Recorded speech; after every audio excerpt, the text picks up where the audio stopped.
حضرت میاں شیر محمد شرقپوری علیہ رحمہ فجر کی نماز کے بعد یہ ٹوٹیاں نہیں جس طرح ہوتی تو وہ چھوٹا سا برآمدہ تھا، تو برآمدے کے اوپر بیٹھ کے وظائف کرتے تھے اور پھر اشراق کی نماز تک وہاں بیٹھتے اور پھر تشریف لے جاتے۔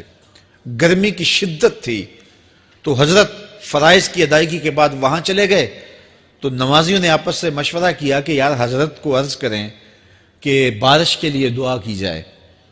تو حضرت جا کے وہاں اپنے وظائف میں لگ گئے، تو انہوں نے کہا چلو ہم مسجد کے سین میں کھڑے ہو جاتے، حضرت توجہ کریں گے تو عرض کریں گے۔ تو جتنے نمازی تھے وہ سارے صحن میں کھڑے ہو گئے اور برآمدے کے اوپر میاں صاحب وظائف میں لگے۔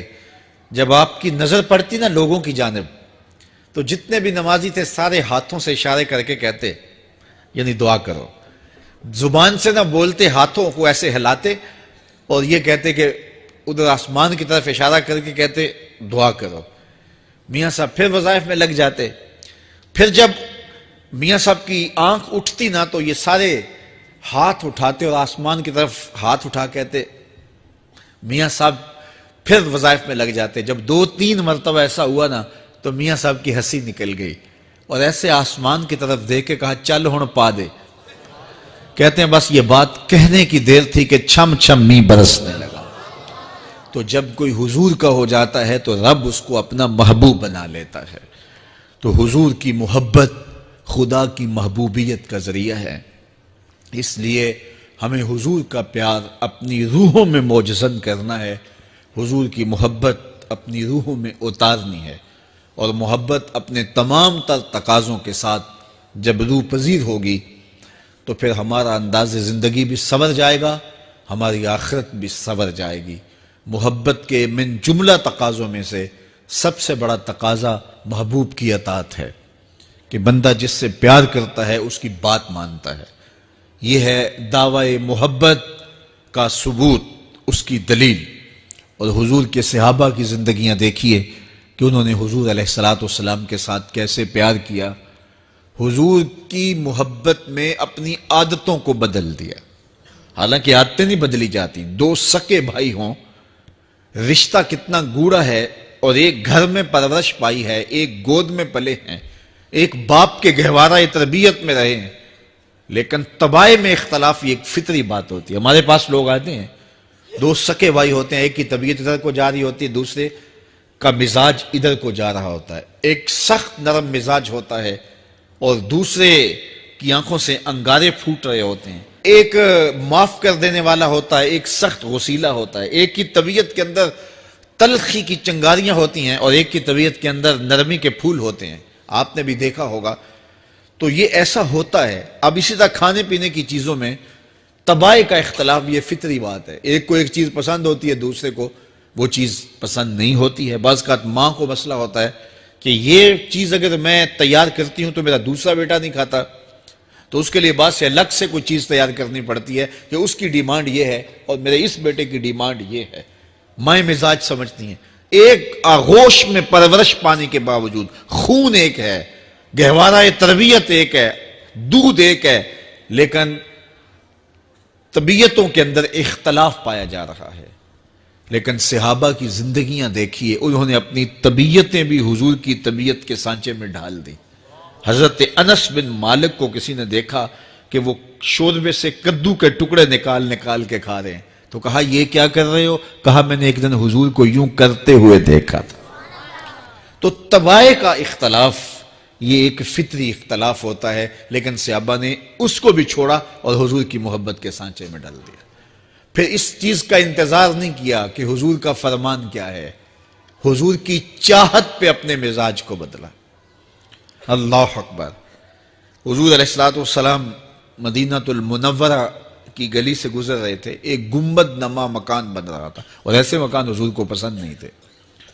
تو آقا کریم علیہ السلام نے پوچھا یہ مکان کس کا ہے؟ کہا فلاں انصاری کا ہے۔ حضور گزر گئے، چہرے پہ تھوڑے سے ناگواری آثار حویدہ ہوئے۔ کسی نے اس صحابی کو بتا دیا کہ حضور گزرے تھے، تیرے مکان کو دیکھا، شاید پسند نہیں آیا۔ 2-4 دن کے بعد حضور دوبارہ گزرے، دیکھا کہ وہاں ملبے کا ڈھیر پڑا ہوا تھا۔ فرمایا اس صحابی کو بلاؤ، بلایا گیا، کہا میں پرسوں ترسوں گزرا تھا، تیرا مکان دیکھا تھا، یہ کیا ہوا؟ عرض کی میں نے گرا دیا ہے۔ فرمایا کیوں؟ عرض کی سنا تھا آپ کو پسند نہیں، سنا تھا آپ کو پسند نہیں، میں اور آپ دیکھیں ہمارا کیا کیا حضور کو پسند نہیں، سر سے لے کر پاؤں تک، نجی زندگی سے لے کے سیاسی زندگی تک، اپنے امور ذات سے لے کر کے اپنی معاشرتی زندگی تک، ہمارا کیا کیا حضور کو پسند نہیں، اور ہر وہ چیز بدل دیں جو حضور کو پسند نہیں۔ محمد دی زیارت محمد دے رنگ وچ، اے ٹھگ بازیاں جانے پیارا محمد صلی اللہ علیہ وسلم۔ میرے شیخ کامل کا ایک شعر ہے، اور وہ شعر اتنا وزنی ہے کہ اگر میرے پاس جواہر لال موتی ہوں اور میں ایک پلڑے میں ڈال دوں اور ایک پلڑے میں یہ شعر رکھ دوں تو یہ شعر پھر بھی بھاری ہوگا۔ یاری لا تو پاک نبی سنگ، اے پر پوری یاری، پھر درود قبول ہے تیرا لکھ نہ لوں ایک واری۔ 1.25 لاکھ مرتبہ درود پڑھنا ایک طرف، اور ایک دفعہ حضور کی ذات پہ درود پڑھنا، ان کی محبت کے سانچے میں یوں ڈھل کر کے جو وہ کہتے ہیں وہ میری زندگی کا عمل ہے، یہ اس سے وزنی ہے، یہ اس سے بھاری ہے۔ تو حضور کی محبت، حضور کے ایک صحابی تھے، وہ حضور کو ملنے آئے، اور آئے تھے بحرین سے۔ اچھا، انہوں نے حضور کو سلام کیا تو حضور نے رخ پھیر لیا، ناراضگی کا اظہار کیا، تو وہ سمجھے کہ شاید حضور نے ایسے ہی رخ پھیرا، تو جدھر حضور نے رخ پھیرا وہ ادھر جا کے سلام کرتے ہیں، تو حضور نے پھر رخ پھیر لیا، سمجھ گئے کہ حضور ناراض ہیں۔ اب انہیں سمجھ یہ نہیں آ رہی تھی کہ ناراضگی کا سبب کیا ہے۔ وہ اصحاب رسول سے پوچھنے لگے کہ حضور مجھ سے ناراض لگتے ہیں، آپ میں سے کوئی بتا سکتا ہے کہ حضور کیوں ناراض ہیں؟ اللہ اکبر! آج تو کوئی بڑا باپ ہو، مرشد ہو، استاد ہو، ناراض ہو جائے اور شاگرد کو ناراضگی کی وجہ معلوم نہ ہو تو وہ الٹا ناراض آگے سے ہو جاتا ہے کہ میں نے جرم کیوں کیا ہے کہ استاد کا مزاج بگڑ گیا ہے۔ اللہ اکبر! لیکن ذرا دیکھیے، رنگ دیکھیے محبت کے، وہ صحابہ سے پوچھتا پھرتا ہے کہ حضور مجھ سے ناراض ہیں، مجھے بتائیے کہ کیا سبب ہوا؟ تو انہوں نے کہا کہ یہ تیرے ہاتھ میں جو سونے کی انگوٹھی ہے، اس سے حضور ناراض ہیں، کیونکہ حضور اس کو منع کر چکے ہیں۔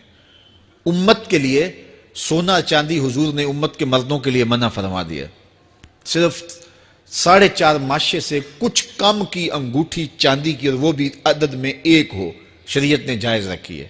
اگر 2 ماشے کی 2 ہوں گی تو پھر بھی جائز نہیں۔ عورت کو جائز ہیں 10 انگوٹھیاں پہنے، سونے کی پہنے، چاندی کی پہنے، یہ اس کا زیور ہے۔ مرد کو زیور کی ضرورت نہیں ہے، زینت کی ضرورت نہیں ہے، لہذا مرد کے لیے 1 انگوٹھی رکھی گئی ہے، وہ بھی اس لیے کہ اگر وہ کہیں مشکل میں ہو تو اس کو بیچ کر کے 2 وقت کا کھانا لے سکے۔ باقی اس کے لیے انگوٹھی 4.5 ماشے سے کم کا چاندی یا سونا 1 ماشا ہی کیوں نہ ہو، اس کے لیے جائز نہیں ہے۔ تو اس نے سونے کی انگوٹھی پہن رکھی تھی، لیکن اسے حرمت کا پتہ نہیں تھا، تو اس نے کہا کہ حضور مجھ سے کیوں ناراض ہیں؟ تو صحابہ نے کہا شاید یہ اس انگوٹھی کی وجہ سے ناراض ہیں۔ تو اس نے یہ نہیں کہا کہ مجھے تو پتہ ہی نہیں تھا، میرا کیا قصور؟ خیر، اس نے انگوٹھی اتار کے حضور کو پیش کرتے کہا حضور آپ اس وجہ سے ناراض ہیں؟ حضور نے انگوٹھی پکڑی اور ایسے پھینک دی، ناراضگی کی وجہ ختم ہو گئی، وہ بیٹھ گیا، بات شروع ہو گئی۔ اللہ اکبر! جب سلسلہ کلام ہوتا رہا، جب مجلس برخاست ہوئی، لوگ اٹھ کے گھروں میں جانے لگے، وہ بھی اٹھا اور الٹے پاؤں سے پیچھے چلا، تو کسی نے اس کو کہا وہ انگوٹھی تو اٹھا لو، سونے کی انگوٹھی ہے، قیمتی ہے، چلو تمہارے لیے پہننا جائز نہیں، تمہاری بیوی کے لیے تو جائز ہے۔